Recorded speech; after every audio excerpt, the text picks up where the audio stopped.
What if the most powerful character in the history of the Marvel Comics multiverse wasn't Thor, the Hulk, or even the Living Tribunal? What if it was an obscure teenager from 1993 who fought drug dealers in a biker helmet? In the 90s, Marvel teamed up with a Christian publisher to create the Illuminator. He only lasted 3 issues before disappearing into the bargain bins. But if you look at the math of his powers, he's not just a 90s relic. He's a true believer with a power ceiling that literally doesn't exist. Today, we're diving into the secret history of Andy Prentiss and how this forgotten hero could return to save the Marvel universe from its darkest cosmic threats.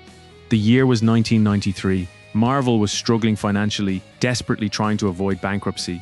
They were looking for partners anywhere they could find them. Enter Thomas Nelson, the world's largest Bible publisher. Nelson wanted to reach kids who were spending their Bible study time reading Spider-Man, so they struck a deal to produce Nelson Comics, Christian stories with a mighty Marvel flair. The result was Illuminator #1, but there was a catch. Nelson insisted the books be double-sized with no ads, which pushed the price to a staggering $4.99. In a year where standard comics cost $1.95, the series never stood a chance and was cancelled after just 3 issues. So, who is the Illuminator? His real name is Andy Prentiss, an underconfident teenager from Fairview, Tennessee. During a summer camp prank at Camp Cades Cove, Andy gets lost in the woods and is showered in a mysterious soothing light from the sky. This divine energy gives him the power of flight, super strength, and the ability to discharge blinding light. He doesn't have a flashy suit at first. Instead, he's mentored by an old man named Gus, a church custodian with a metal hand, who gives him an old biker jacket and helmet to hide his identity. Andy's adventures were wild. In issue #1, he takes down Nightfire, a drug dealer named Nick Malloy, who murdered one of his consumers to attain a demon-possessed amulet that turned him into a soul-stealing vampire. In issue #2, Andy stops Professor Baldwin, a mad scientist creating Tiger Man and Alligator Man hybrids at a local university.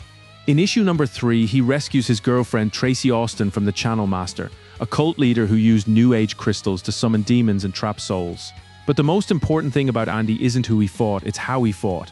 Unlike characters like Daredevil or Nightcrawler, whose faith is just part of their personality, Andy's superpowers are mathematically tied to his belief.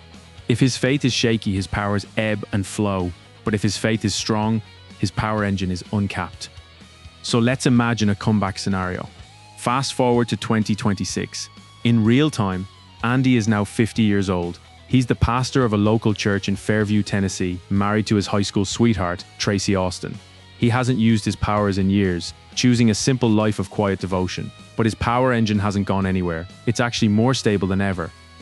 According to the Divine Council framework, Marvel's gods like Thor and Odin are just elohim, which simply means inhabitants of the spiritual realm. They can be wounded, fooled. And as Psalm 82 says, they die like men, but Andy Prentiss serves the one who spoke those gods into existence. His faith isn't just a feeling, it is anchored in the ultimate reality that Jesus Christ is the Son of the living God.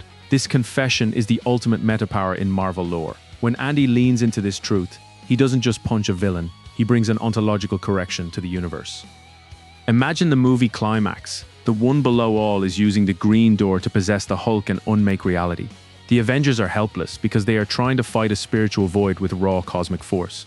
Andy steps out, not as a soldier, but as a son of God being made manifest. He looks at the howling monster and doesn't rely on his own strength. He relies on the promise from Matthew 16:18 that the gates of hell shall not prevail.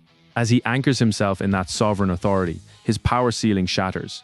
He becomes a localized tear in reality, exposing the pure light of the Creator. The darkness doesn't just lose a fight, it retreats back into the pit because it cannot exist in the presence of the true light. The battle ends in silence. Tony Stark's instruments register 0 energy expenditure because the power didn't come from Andy, it merely passed through him. Thor lowers his hammer, realizing the difference between a created god and the ultimate creator.